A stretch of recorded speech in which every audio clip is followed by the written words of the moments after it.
Hello students, मीराज maths कॉर्नरमध्ये तुम्हा सर्वांचं स्वागत आहे. आज आपण बघत आहोत अहमदनगर पोलीस शिपाई भरतीचा क्वेश्चन पेपर, ज्याचा पार्ट 1 पाहिलेला आहे. आपण त्याच्यामध्ये 13 क्वेश्चन सॉल्व्ह केलेले आहेत. राहिलेले क्वेश्चन आपण या लेक्चरमध्ये बघत आहोत. तर प्रश्न काय आहे बघूया. फर्निचरच्या 3 वस्तूंची सरासरी किंमत ही 15,000 आहे.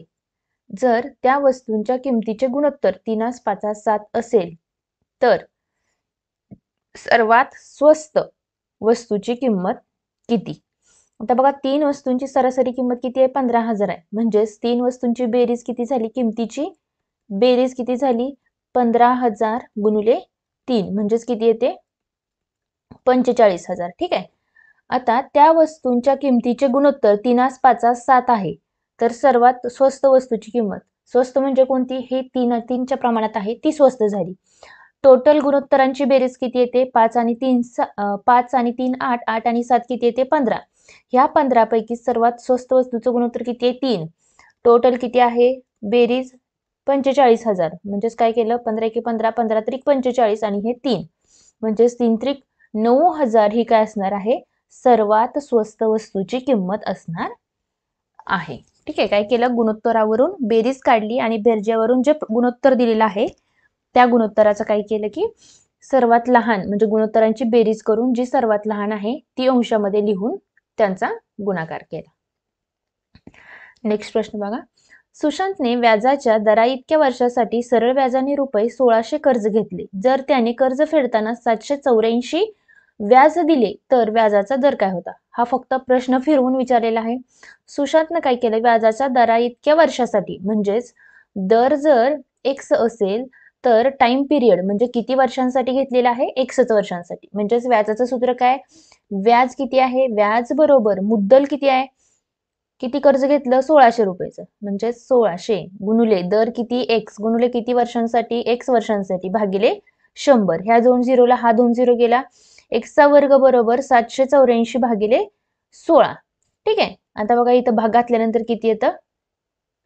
4 × 16, 4 × 4, इथं राहतात 3, 4 × 9 = 36, खाली राहतात 2, 4 सख 24, 4 × 4, 4 × 16, 3, 4 9 36 म्हणजेच 49 बरोबर x चा वर्ग झाला. म्हणजेच x बरोबर किती आलं? अर्थातच 7 चा वर्ग किती आहे? 49. म्हणजेच व्याजाचा दर किंवा किती वर्षांसाठी व्याज घेतलं होतं हे किती झालं? तर 7% हे काय झाला? दर झाला. आणि 7 वर्षांसाठी काय घेतलं होतं? व्याज घेतलं होतं. ठीक आहे. नेक्स्ट प्रश्न बघा. पदावली आहे ज्याचं उत्तर दिलेलं आहे आणि त्याच्यामध्ये x ची व्हॅल्यू तुम्हाला काढायची. आता बघा, हे सॉल्व करताना पहिल्यांदा ही जर टर्म सॉल्व केली तर कशी येते बघा. 73 - 15 आणि अधिक x म्हणजेच 73 - 15 किती येतात? 8 आणि 5 13 आणि इथं किती राहतात? 5 58. हे झालं किती? 58. 58 अधिक x आणि नंतर इथं 82 इथं वजा जाणार आणि इथं पण वजा जाणार. म्हणजे हे कसं येतं? थोडक्यात हे असं आलं आणि हे असं आल्यानंतर हे कसं येईल बघा. 82 इथं वजा आणि हे असं येईल. ठीक आहे. आता हे वजा केल्यानंतर आत काय जाईल? 82 - 58 आणि वजा x. आता 82 - 58 किती येतं? 8 आणि 4 12, इथं राहिला x, 5 आणि 6, 6 आणि 2 8 वजा x. ठीक आहे. आता बघा, 54 वजा ब्रॅकेटमध्ये 24 वजा x असं राहतं. हा 54 घेतल्यानंतर ना, आता तो घेतल्यानंतर कसा येईल बघा. 54 वजा 24 किती येतात?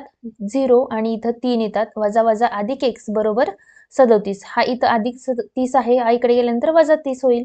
म्हणजेच x बरोबर 7 हे तुमचं काय येईल? उत्तर येणार आहे. ठीक आहे. नेक्स्ट प्रश्न बघा. एका व्यापाऱ्याने एक पेन 143 रुपयाला खरेदी केला व 154 रुपयास विकला तर त्यास किती टक्के नफा झाला? आता काय केलं? एका व्यापाऱ्याने काय केलं की एक पेन 143 रुपयाला खरेदी केला आणि हा काय झालेला आहे? विकलेला आहे. म्हणजेच जर विक्री किंमत किती आहे? 154 वजा खरेदी किंमत 143, ह्या दोघांची वजाबाकी केली तर किती येते?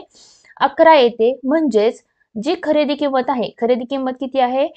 143 वरती 11 रुपयांचा जर नफा होत असेल तर 100 वरती किती? 11 एके 11, 11 एके 11, 11 त्रिक 33, नंतर 100 भागिले 13 करा. 100 भागिले 13 नंतर किती येतं? 13 की 13, 13 साती 91, खाली राहतात 9, वरून घेतला 0, नंतर 13 78, खाली राहिले 2, इथं 1 आणि इथं पुन्हा 1, इथं 0 घेतल्यानंतर इथे येतात 9, म्हणजे 7.69% एवढा काय झालेला आहे? नफा झालेला आहे. ठीक आहे. पुढचा प्रश्न बघूयात. अ या वस्तूची किंमत ब या वस्तूच्या किमतीपेक्षा 400 रुपयांनी जास्त आहे. अ या वस्तूची किंमत काय आहे? ब या वस्तूच्या किमतीपेक्षा 400 रुपयांनी जास्त आहे. अ या वस्तूची किंमत ही काय आहे? ब या वस्तूची किंमत जर x असेल तर ही किती? 400 रुपयांनी जास्त आहे. जर दोन्ही अ व ब ची किंमत ही 784 असेल तर ब या वस्तूची किंमत किती? म्हणजे ह्या दोन्ही वस्तूंची जर बेरीज केली तर ती किती आहे? 784. म्हणजे तुम्हाला इक्वेशन कसं झालं? 2x अधिक 400 बरोबर 784. 2x बरोबर 784 मधून हा 400 वजा केला म्हणजे किती येतात? इथं राहिले 4, इथं 8 आणि इथं 3 आणि हे 2x म्हणजे x बरोबर किती आलं? बे 1 बे, बे 9 18, बे 2 4 म्हणजे 192 ही काय झाली? ब ची म्हणजेच x ची किंमत झालेली ब या वस्तूची किंमत झालेली आहे. ठीक आहे. नेक्स्ट प्रश्न बघा. 3 मित्र आहेत अ ब क एका वर्तुळाकृती मैदानाभोवती धावून एक फेरा अनुक्रमे 12, 18 आणि 20 सेकंदात पूर्ण करतात तर किती मिनिटानंतर ते तिघे प्रारंभ बिंदूत भेटेल? अशा प्रकारचा प्रश्न असतो. त्यावेळेस काही विचार करायचा नाही, डायरेक्ट काय करायचं की ह्या सगळ्यांचा लसावी काढायचा. आता ह्याचा लसावी कसा काढायचा आपल्याला अर्थातच माहितीये.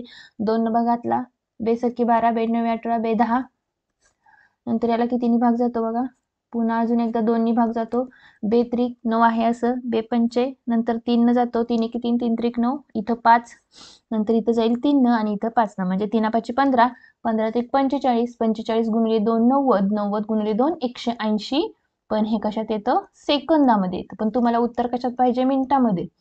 सेकंदाचं जर मिनिटामध्ये रूपांतर करायचं असेल तर काय करतो आपण? 60 भागतो, म्हणजेच तुमचं उत्तर काय येईल? 3 मिनिट एवढं काय येणार आहे? उत्तर येणार आहे. पुढचा प्रश्न बघा.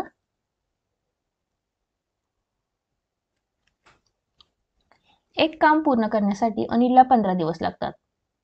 तेच काम सुनील 20 दिवसात पूर्ण करतो. दोघांनी मिळून 4 दिवस काम केले. आता बघा 4 दिवस काम केलं कोणी? अनिलनं आणि सुनीलनं. ठीक आहे. तर मिळून 4 दिवस काम केले तर शिल्लक राहिलेले कामाचा भाग दर्शवणारा पर्याय निवडा. एवढं काम केलंय म्हणजे आता बघा किती काम केलंय हे काढण्यासाठी काय करावं लागेल? याला आधी लसावी काढा. हा लसावी किती येतो? 60 येतो. 60 लसावी काढल्यानंतर तुम्हाला काय करावं लागेल की ह्यांची बेरीज करा. गुणिले 4 आणि इथं गुणिले 3, 4 आणि 3 7 भागिले 60 गुणिले 4, 4 एके 4, 15 चोक 60, म्हणजेच काम किती पूर्ण केलंय? 7/15 भाग काम केले. टोटल काम 1 आहे, त्यातला 7/15 केला म्हणजे राहतात किती? 8/15 भाग हा शिल्लक राहिलेल्या कामाचा भाग दर्शवणारा पर्याय आहे. ठीक आहे. नेक्स्ट प्रश्न बघा. एका संख्येतून 5 वजा करून 7 ने भागल्यास एक संख्या घेतली x, त्याच्यातून 5 वजा केले आणि त्या संख्येला जर 7 ने भागलं तर तुमचा भागाकार 2 येतो. तर आता बघा त्याच संख्या, आता ही संख्या ह्या इक्वेशन वरून भेटेल किती येते बघा, x वजा 5 बरोबर 7 गुणिले 2 किती येतात? 14 आणि वजा 5 इकडे गेल्यानंतर अधिक 5 म्हणजेच 19, म्हणजे x बरोबर काय झाला? 19 झाला. नंतर आता त्याच संख्येतून म्हणजे ही जी 19 मिळालेली आहे त्या संख्येतून जर 4 वजा केले आणि 3 न भागलं, 19 वजा 4 केले 15 भागिले 3 केल्यानंतर अर्थातच उत्तर किती येतं? 15 भागिले 3 हे 5 उत्तर येतं. म्हणजेच त्या संख्येतून 4 वजा करून 3 न भागल्यास उत्तर किती येतं? 5 एवढं उत्तर येईल. नेक्स्ट प्रश्न बघा. 9 क्रमवार विषम संख्यांची सरासरी किती आहे? 109 आहे. क्रमवार विषम संख्या आहेत म्हणजे काय? पहिली x असेल तर दुसरी x अधिक 2 असेल, तिसरी x अधिक 4 असेल, नंतर x अधिक 6 असेल, x अधिक 8 असेल, x अधिक 10 असेल, x अधिक 12 असेल, x अधिक 14 असेल. म्हणजे किती झाल्या? 9 1 2 3 4 5 6 7 8 झाल्या आणि ही x अधिक 16. आता बघा ह्या सगळ्यांची जर बेरीज केली तर ती बेरीज किती येते? 103 ही काय आहे, सरासरी आहे. म्हणजे बेरीज केल्यानंतर किती येते, 927 यायला पाहिजे. ठीक आहे, म्हणजेच ह्या सगळ्यांची जर बेरीज केली आपण इथे अशी बेरीज केली तर ती किती यायला पाहिजे, 9 संख्या आहेत म्हणजे 9x झाला, अधिक आता ह्या सगळ्यांची बेरीज करा, 1 2 3 4 5 6 7 8 आणि 9. ठीक आहे, नंतर 2 आणि 4 6 6 6 12, 12 आणि 8 20 आणि 10 30, 30 आणि 12 42, 42 14 आणि 16 हे किती होतात, 30 होतात. म्हणजे किती झाले, 72. हे किती झाले, 72. ठीक आहे, आता ह्या सगळ्यांची जी बेरीज आहे ती किती आहे, 927 एवढी आहे. म्हणजे बरोबर 927 झाली. हा 72 इकडे कशाला गेला, वजाला घेतला, 5 5 आणि इथं 855 झाले. 9x बरोबर 855 झाले. आता 9 इकडे कशाला आहे, गुणाकाराला आहे. इकडे गेल्यानंतर कशाला जाईल, भागाकाराला जाईल. 9 एके 9, 9 9 81, खाली राहतात 4, 9 5 45, म्हणजे x बरोबर किती आला, 45 आला. तर तुम्हाला काय विचारले, सर्वात मोठ्या दोन संख्यांची सरासरी काय असेल. सर्वात दोन मोठ्या संख्या म्हणजेच काय, x अधिक 14 एक आहे आणि x अधिक 16 एक आहे. x अधिक 14 म्हणजे ह्याच्यामध्ये जर 14 मिसळलं तर एक संख्या किती येते, इथं किती आहे, x बरोबर 95 आहे. म्हणजे 109 आली. 109 आली, दुसरी काय येईल, 111 येईल. म्हणजे ह्या दोघांची सरासरी किती असणार आहे, अर्थातच त्या दोघांची मधली संख्या ही 110 एवढी सरासरी असणार आहे. नेक्स्ट प्रश्न बघा, सीमा तिच्या वर्गातील सर्वात उत्तम असलेल्या धावकात 50वी तसेच वाईट असलेल्या धावकातही 50वी आहे, तर त्या वर्गातील विद्यार्थ्यांची एकूण संख्या दर्शवणारा पर्याय निवडायचा आहे. आता बघा, याच्यामध्ये सीमा काय आहे की तिच्या वर्गातील सर्वात उत्तम असलेल्या म्हणजे सुरुवातीपासून पण 50वी आहे आणि मागून पण किती आहे, 50वी आहे. म्हणजे ही सोडून पुढे किती आहेत, 49 आहेत. ही सोडून मागे किती आहेत, 49 आणि ती एक, म्हणजेच किती झालं, 49 अधिक 49 आणि ती स्वतः एक, म्हणजे 9 9 18, 18 आणि 19 म्हणजेच 99 ही काय असणार आहे, विद्यार्थी संख्या दर्शवणारा पर्याय असणार आहे. ठीक आहे, पुढचा प्रश्न बघूयात आपण.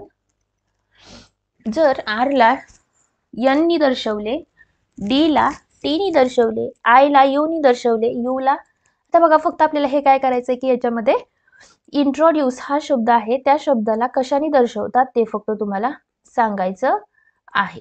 ठीक आहे, आता बघा इथं काय, आय ला कशाने दर्शवलंय, बघा आय ला कशाने दर्शवलंय, यू नी दर्शवलंय. नंतर यू हा यू नी दर्शवलंय. नंतर यन ला काय दर्शवलंय, बघा यन ला सी नी दर्शवलेलं आहे, म्हणजे इथं झाला सी. नंतर टी ला ओ नी दर्शवलं आहे. आर ला इथे यन नी दर्शवलेलं आहे. नंतर ओ ला कशाने दर्शवलंय, बघा ओ ला आय नी दर्शवलेलं आहे. डी ला कशाने दर्शवलंय, टी नी दर्शवलेलं आहे. यू ला कशाने दर्शवलेलं आहे, डी नी दर्शवलेलं आहे. सी ला कशाने दर्शवलेलं आहे, सी ला ई नी दर्शवलेलं आहे.